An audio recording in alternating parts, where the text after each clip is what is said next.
Xin chào các bạn.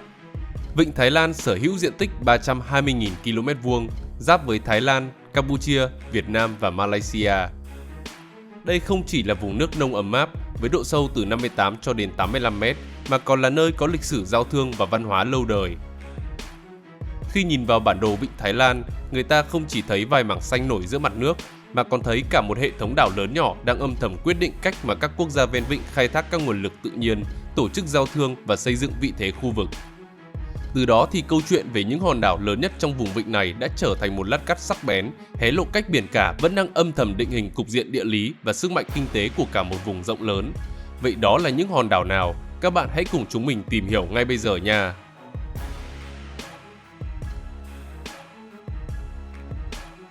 Đảo Thổ Chu với diện tích 12,4 km2. Tọa lạc ở cực Tây Nam của Việt Nam, thuộc tỉnh An Giang, Thổ Chu là một hòn đảo nhỏ xanh rì vươn mình giữa vịnh Thái Lan. Tuy có diện tích khiêm tốn và dân số vào khoảng 1.900 người, nhưng hòn đảo lại nắm giữ một vai trò vượt xa quy mô địa lý. Thổ Chu nằm ngay tuyến giao thương giữa Việt Nam, Campuchia và Thái Lan, tạo thành một vị trí kiểm soát tự nhiên đối với các luồng hàng hải quan trọng từ vịnh Thái Lan hướng ra Biển Đông.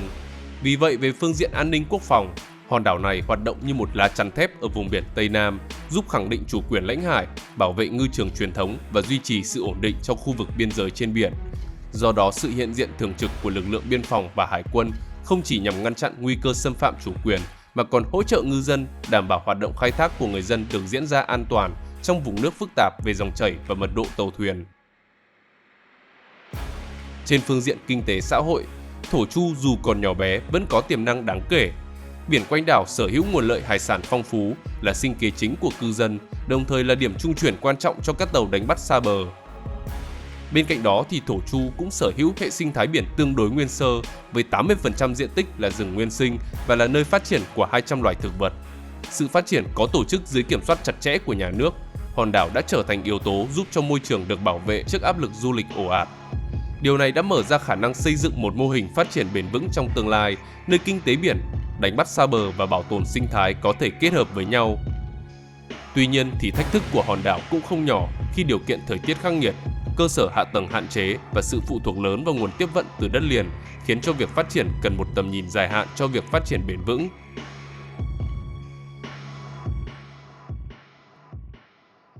Tiếp theo là đảo Cô Cram với diện tích 13,9 km2. Đây là một hòn đảo nằm cách Pattaya khoảng 24 km về phía tây nam, sở hữu chiều dài khoảng 5,7 km và rộng tối đa gần 4 km. Đảo được bao phủ bởi rừng rậm, vách đá vôi sừng sững ôm lấy những bãi cát trắng tinh xen kẽ, tạo nên một khung cảnh vừa hoang sơ vừa hùng vĩ. Một điều đặc biệt là đảo Cô Cram hầu như không có cư dân sinh sống thường xuyên, do nơi đây chủ yếu là khu vực kiểm soát của Hải quân Hoàng gia Thái Lan. Vì vậy, việc tiếp cận đảo là bị giới hạn và có thể bị cấm vào một số thời điểm trong năm. Chính quyền quân đội quản lý nghiêm ngặt một số khu vực, nhất là các bãi biển, nhằm bảo vệ vẻ đẹp nguyên sơ nơi đây. Mặt khác thì Cô Cram cũng là nơi bảo tồn quan trọng cho các loài rùa biển, khi một phần bãi biển đã được quy hoạch để bảo vệ rùa, nhất là trong mùa sinh sản. Điều này khiến cho đảo mang một giá trị sinh thái cao, không chỉ đẹp để ngắm nhìn mà còn cần được giữ gìn. Nhưng Cô Cram không chỉ nằm yên trong lặng lẽ sinh thái, vì nó còn là mặt trận phòng thủ của Thái Lan trên biển. Vị trí của hòn đảo án ngữ ngay vùng biển phía nam Pattaya và gần lối vào vịnh Bangkok, giúp cho Cô Cram trở thành điểm kiểm soát tự nhiên đối với các tuyến hải trình, hoạt động đánh bắt và khả năng giám sát an ninh ven bờ. Đây là lý do quân đội Thái Lan duy trì sự hiện diện ổn định trên đảo, đảm bảo không gian an toàn cho các hoạt động huấn luyện và tuần tra. Tuy nhiên thì nơi đây không hoàn toàn kín với du lịch. Một số công ty du lịch đã được phép đưa du khách vào những vùng nhất định. Khi thủy triều rút, một dải cát kỳ diệu sẽ lộ ra như một lối dẫn bí mật giữa các vịnh, mang đến một trải nghiệm như lạc vào mê cung thiên nhiên. Dưới làn nước trong vắt xung quanh đảo, những rạn san hô nhiều màu sắc và hệ sinh thái biển tươi tốt đã tạo nên điều kiện lý tưởng cho các hoạt động như là lặn ngắm san hô, bơi lội hoặc là chèo ván đứng.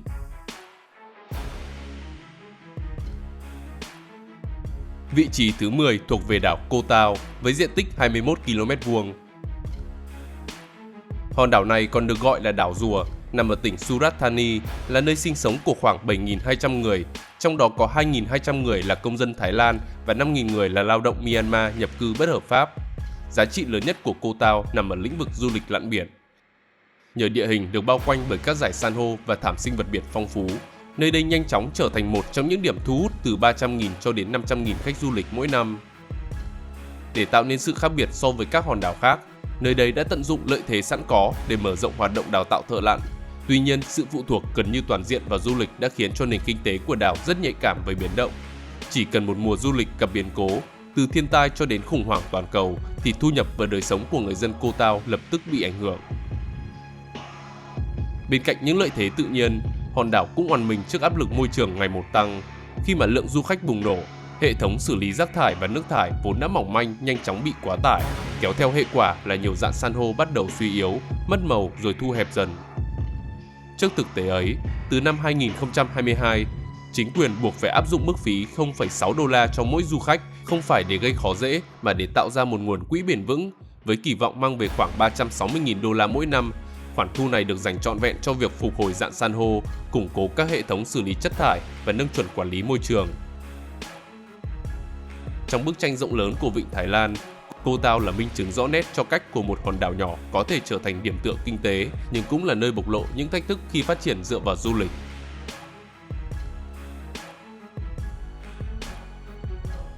Vị trí thứ 9 thuộc về đảo Koh Dong San Lâm với diện tích 24,5 km². Nằm cách thành phố Sihanoukville khoảng 20 km, hòn đảo này được mệnh danh là Maldives của Đông Nam Á.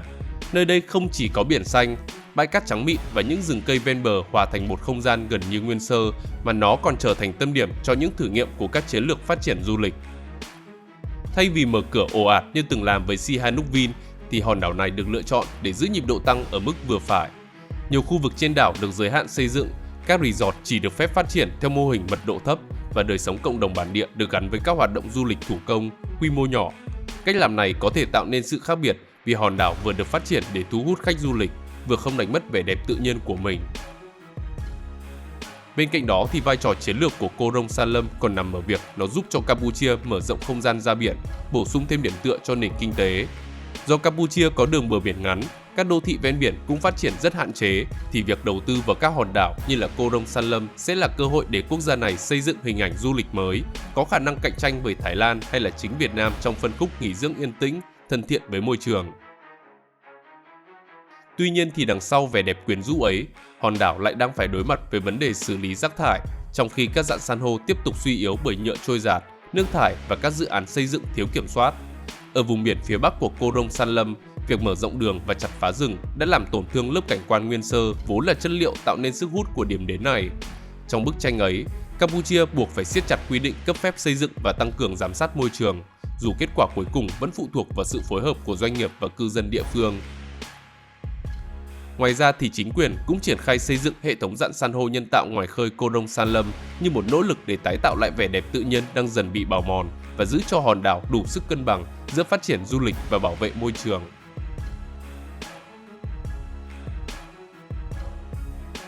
Đảo Koh Ther Mây với diện tích 40,3 km². Đây là một hòn đảo nằm trong công viên quốc gia Rim của Campuchia, là một trong những viên ngọc hiếm hoi còn giữ được nét nguyên sơ và đa dạng sinh thái hiếm thấy. Nó được đặt dưới chế độ bảo tồn nghiêm ngặt, có thể trở thành điểm tựa sinh thái, văn hóa và chiến lược cho cả một khu vực ven biển. Koh Ther Mây sở hữu rừng ngập mặn, rạn san hô, bãi biển dài hoang vắng và khu rừng với các loài động vật quý hiếm như là cẩy hương, thằn lằn, mèo cá, cùng với 155 loài chim bao gồm cả loài có nguy cơ tuyệt chủng như là diều lửa với bộ lông màu nâu đỏ. Sự tương tác giữa rừng, bờ biển và đại dương ở Koh Ther Mây không chỉ mang lại vẻ đẹp thô sơ mà còn giữ vai trò quan trọng trong bảo tồn đa dạng sinh học, duy trì nguồn lợi từ biển và điều hòa môi trường thiên nhiên của toàn vùng duyên hải. Tuy nhiên thì nơi đây đang phải đối mặt với các mối đe dọa từ hoạt động phát triển. Mặc dù vườn quốc gia bao gồm một vùng lõi được bảo vệ nghiêm ngặt, nhưng hòn đảo vẫn được cấp phép thuê đất dài hạn cho các công ty phát triển, bất chấp những lo ngại liên tục về môi trường và sự phản đối của các nhà hoạt động. Ngoài ra thì dù không phải là đảo lớn hay là đông dân, nhưng Koh Ther Mây vẫn có phần mở rộng không gian kiểm soát của quốc gia trong vùng duyên hải phía Nam. Với vị trí nằm gần biên giới biển giáp với Việt Nam, đảo đóng vai trò như một vùng đệm tự nhiên, giúp cho Campuchia củng cố sự hiện diện trong khu vực. Điều này cho thấy, dù không phát triển mạnh mẽ về kinh tế, Koh Ther Mây vẫn mang ý nghĩa chiến lược trong việc duy trì chủ quyền và ổn định an ninh biển. Nhưng chính sự nguyên sơ cũng khiến cho Koh Ther Mây phải đối mặt với những thách thức riêng. việc hạn chế xây dựng và kiểm soát chặt chẽ các dịch vụ du lịch khiến cho nguồn thu từ đảo không thể tăng nhanh, trong khi nhu cầu đầu tư và bảo tồn lại ngày càng lớn.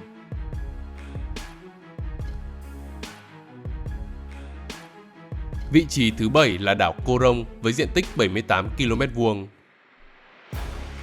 Từ lâu nơi đây đã trở thành tâm điểm trong chiến lược đưa ngành du lịch biển của Campuchia cạnh tranh với các quốc gia trong khu vực. Nhất là khi hạ tầng từ cảng biển đến du lịch dịch vụ đã được cải thiện thì hòn đảo lập tức thu hút lượng lớn nhà đầu tư.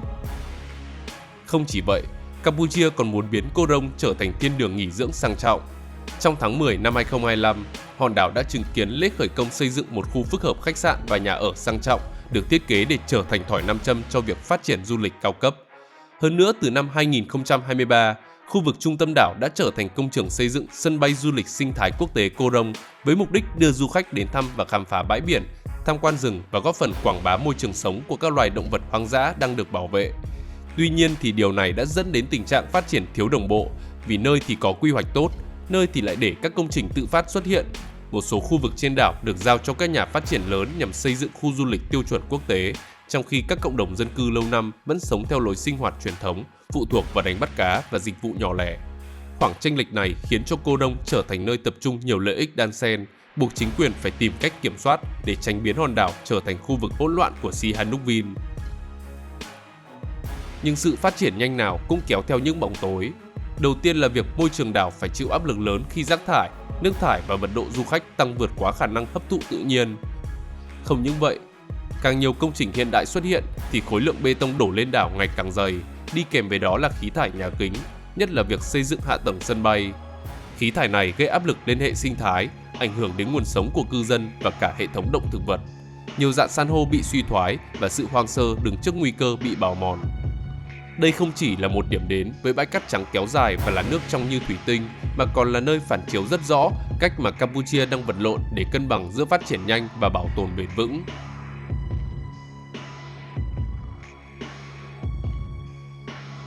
Đảo Cô Công với diện tích 105 km².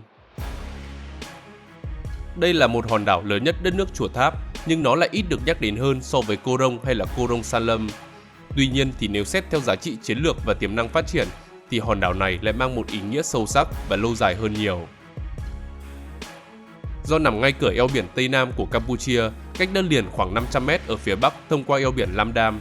qua đó giữ vai trò như một chốt chặn tự nhiên trong cấu trúc an ninh của quốc gia.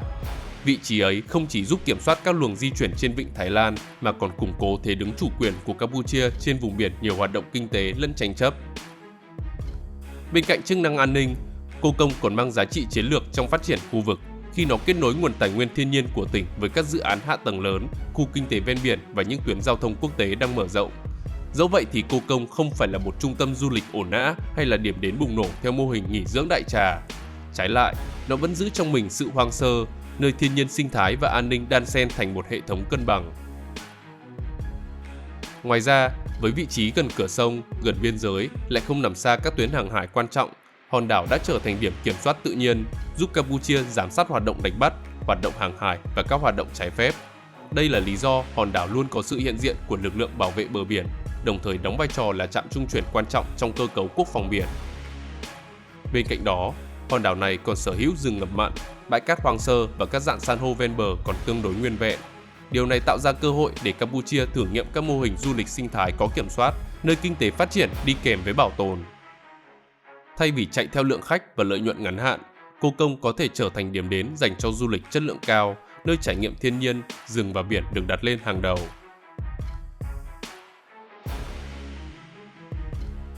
Nắm giữ vị trí thứ 5 là đảo Cô Cút, có diện tích 105 km². Nằm nép mình trong vịnh Thái Lan và thuộc quần đảo Chad, hòn đảo này không giống như những hòn đảo du lịch sôi động như là Phuket vì nó vẫn giữ cho mình một nhịp sống chậm rãi, một vẻ đẹp nguyên sơ hiếm hoi trong vịnh Thái Lan. Nơi đây trở thành minh chứng cho cách mà thiên nhiên, phát triển kinh tế và chiến lược quản lý du lịch có thể hòa quyện tinh tế, tạo nên một mô hình vừa hấp dẫn vừa bền vững. Trong bối cảnh nhiều đảo trong vịnh Thái Lan phải đối mặt với suy thoái san hô, mất rừng hay là ô nhiễm, thì Cô Cút vẫn giữ được trạng thái gần như cân bằng, trở thành khu dự trữ sinh thái quý giá. Khi nơi đây vẫn sở hữu rừng nhiệt đới nguyên sinh, bãi biển dài cùng với các rạn san hô phong phú ven bờ và gần như không bị bê tông hóa, Sự nguyên sơ này không chỉ tạo nên sức hút du lịch mà còn đóng vai trò quan trọng trong việc bảo vệ sự đa dạng sinh học và hệ sinh thái biển. Điều đáng nói là dù hòn đảo đang bước vào làn sóng du lịch nhưng theo hướng kiểm soát và chất lượng cao.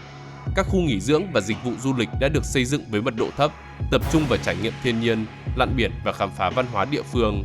Nhờ vậy mà nơi đây không rơi vào tình trạng quá tải hay là biến dạng cảnh quan như nhiều hòn đảo du lịch khác. Mô hình này vừa mang lại lợi ích kinh tế cho cư dân, vừa duy trì tính nguyên sơ mà du khách tìm kiếm.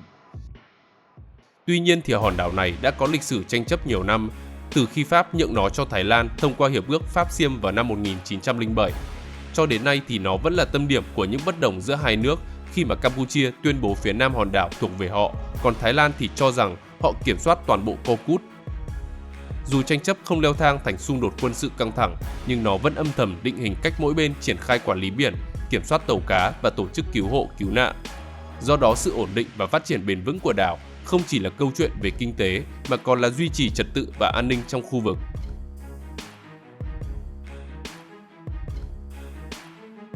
Đảo Koh Phangan có diện tích 122 km².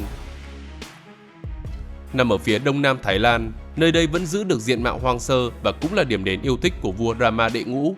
Phần lớn diện tích của hòn đảo là rừng rậm, đồi núi, thác nước và các dải đá granite tạo thành nền tảng sinh thái ổn định. Koh Phangan còn có công viên quốc gia Nam Tốc Than Sadet với diện tích 43 km², sở hữu những con đường mòn với 2 hàng cây xanh mướt và một loạt các thác nước đẹp như trong tranh. Ngoài ra, hòn đảo xinh đẹp này còn là nơi của sự giao thoa văn hóa, nơi người dân địa phương sống dựa vào đánh bắt nhỏ, nông nghiệp ven biển và dịch vụ du lịch quy mô gia đình, không có áp lực đô thị hóa lớn nên giữ được mạch sống trầm ổn. Nhưng sự xuất hiện của làn sóng du khách quốc tế từ những năm 1980 đã làm đảo biến đổi theo hướng mở với phong cách sống tự do, nổi tiếng với các dịch vụ chăm sóc tinh thần và yoga. Đây cũng là lý do đảo thu hút nhiều người nước ngoài đến sinh sống lâu dài, tạo nên cấu trúc xã hội đa tầng nhưng không xung đột, bởi vì người Thái khéo léo để mọi thứ vận hành trong khuôn khổ mềm. Không chỉ vậy, Koh Phangan cũng được biết đến với những lễ hội sôi động như là tiệc trăng tròn.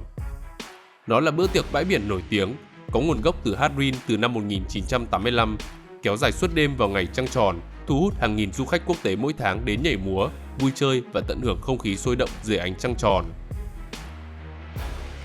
Nhìn chung thì Koh Phangan không phải là hòn đảo đẹp nhất Thái Lan, nhưng lại là nơi thể hiện rõ nhất tinh thần của quốc gia này, vừa tự do, sôi động và phát triển, vừa giữ được chiều sâu văn hóa.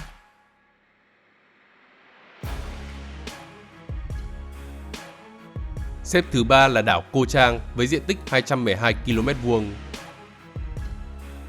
Trong tiếng Thái, Cô Trang có nghĩa là đảo voi.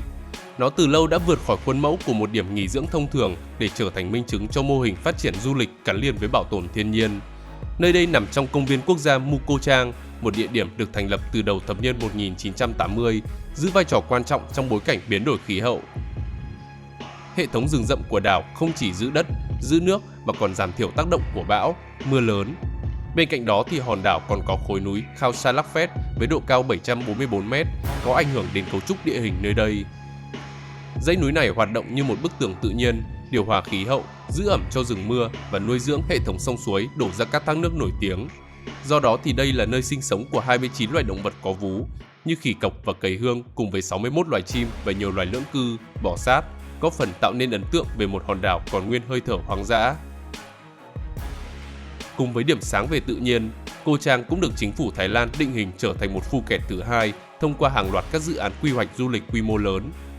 Những kế hoạch này trải dài từ cải thiện hạ tầng giao thông, nghiên cứu khả năng xây dựng cầu nối đất liền cho tới mở rộng sân bay Trat nhằm đáp ứng cho lượng khách tăng cao trong tương lai, dù nhiều dự án vẫn đang nằm trên giấy hoặc là triển khai dang dở.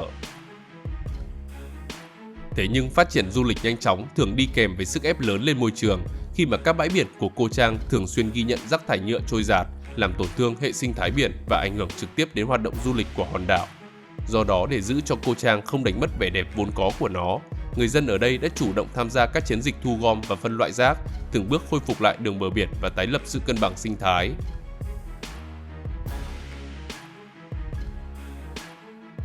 Vị trí thứ hai thuộc về đảo Koh Samui với diện tích 236 km². Koh Samui từ lâu đã trở thành một trong những biểu tượng du lịch của Thái Lan với sự đa dạng tự nhiên tạo nên nền tảng cho sức hút lâu dài. Núi rừng nằm trọn ở trung tâm đảo giữ vai trò như một chiếc phổi tự nhiên, điều hòa khí hậu và hạn chế độ ẩm cao tràn xuống khu dân cư. Chính địa hình ấy đã giúp cho hòn đảo vừa có những bãi biển thoai thoải lý tưởng cho du lịch, vừa có những thác nước, rừng nguyên sinh, rừng ngập mặn và hang động trở thành nguồn lực sinh thái quý giá. Ngoài ra, Koh Samui còn đóng vai trò là một trung tâm du lịch quan trọng ở vịnh Thái Lan, tạo nên một tam giác hút khách cùng với Koh Phangan và Koh Tao. Vì vậy, nơi đây có thể duy trì lượng khách hàng ổn định quanh năm và riêng trong năm 2024 đã lên tới gần 2.782.000 khách, đồng thời tăng khả năng đa dạng hóa sản phẩm du lịch. Tuy nhiên thì việc đón tiếp nhiều du khách không khiến cho hòn đảo mở rộng các công trình xây dựng khi nó vẫn giữ được tốc độ chừng mực trong việc quy hoạch, tránh trở thành một phu kẹt thứ hai với mật độ bê tông dày đặc. Samui đã lựa chọn cách tăng chất lượng thay vì số lượng, tập trung vào dịch vụ cao cấp và trải nghiệm thiên nhiên. Bên cạnh đó, dù đang phát triển thành trung tâm kinh tế du lịch, nhưng Koh Samui vẫn duy trì được nhịp sống đảo tương đối bền vững. Tại đây thì người dân sống dựa vào nguồn thu từ dừa, với khoảng 2 triệu trái dừa được thu hoạch mỗi tháng, cùng với đó là đánh bắt quy mô nhỏ. Sau khi mở rộng mô hình dịch vụ và du lịch, người dân địa phương đã chuyển dịch sang các ngành nghề mới nhưng không bị đánh mất bản sắc. Các khu chợ đêm, làng chài và làng nghề truyền thống vẫn tồn tại ngay bên cạnh các khu nghỉ dưỡng hạng sang, thể hiện sự kết hợp mềm mại giữa du lịch và văn hóa bản địa. Tất cả đã tạo nên một sức sống đặc biệt cho Samui, khiến cho du khách vừa có không gian hưởng thụ vẻ đẹp của thiên nhiên nhưng cũng có thể tham gia vào đời sống sinh hoạt của người dân trên đảo.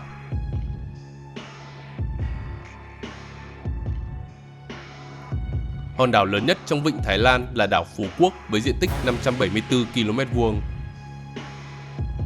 Phú Quốc trong nhiều năm qua đã trở thành biểu tượng cho tham vọng kinh tế biển của Việt Nam, nhưng điều khiến cho hòn đảo này đáng để phân tích không chỉ nằm ở sự phát triển nhanh chóng mà còn ở những chuyển động ngầm định hình tương lai của toàn bộ vùng vịnh Thái Lan. Trước hết thì đây là một điểm tựa quan trọng với địa hình đa dạng, trong đó vườn quốc gia Phú Quốc chiếm hơn 50% diện tích của hòn đảo, cùng với bờ biển dài 150 km và khí hậu tương đối ổn định quanh năm. Điều đó đã tạo nên nền tảng để phát triển du lịch quy mô lớn nhưng vẫn duy trì được giá trị sinh thái cốt lõi. Dù tốc độ xây dựng nhanh, nhưng phần rừng Phú Quốc vẫn đóng vai trò bản lề điều hòa môi trường và giữ dấu ấn hoang sơ cần thiết cho ngành du lịch cao cấp. Nhưng yếu tố đã làm Phú Quốc trở nên khác biệt so với nhiều hòn đảo khác trong vịnh Thái Lan là cách mà nó nổi lên như một điểm tựa chiến lược của Việt Nam. Từ một hòn đảo chủ yếu sống bằng đánh bắt cá, nơi đây đã trở thành thành phố đảo, được định hướng như trung tâm thương mại, du lịch, dịch vụ biển mang tầm quốc tế. Từ hệ thống cảng biển, sân bay quốc tế, chuỗi đô thị mới và các khu nghỉ dưỡng quy mô lớn không chỉ giúp thay đổi diện mạo mà còn tạo ra dòng dịch chuyển dân cư, lao động, dòng vốn và mô hình kinh tế mới. Bên cạnh đó thì Phú Quốc cũng sở hữu cấu trúc xã hội đa tầng, nơi người dân bản địa, người nhập cư và các tập đoàn du lịch cùng tồn tại trong một khoảng không gian đang mở rộng. Sự đa dạng ấy đã tạo nên sức sống kinh tế mạnh nhưng cũng đặt ra các yêu cầu quản trị cao hơn để đảm bảo tính bền vững. Ở cấp độ khu vực, vị trí của Phú Quốc tạo ra một ưu thế chiến lược khi nằm gần Campuchia, gần tuyến hàng hải quan trọng của vịnh Thái Lan và tạo điểm tựa kết nối với miền Nam Việt Nam. Điều này giúp hòn đảo không chỉ là một điểm du lịch mà còn là một trung tâm dịch vụ biển có tiềm năng mở rộng sang logistics, cảng nước sâu và thương mại quốc tế. Vì vậy, Phú Quốc đã trở thành điểm sáng trong việc cạnh tranh giữa các hòn đảo lớn trong khu vực.